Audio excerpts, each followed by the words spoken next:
Ewe kakangu, dadangu, shangazi, baba, mama, mjomba,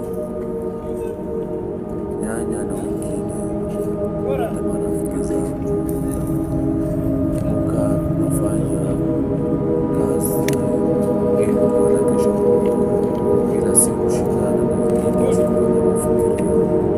Wengine wanafanya haki kushindana nasi, lakini sisi tuko na malengo tofauti.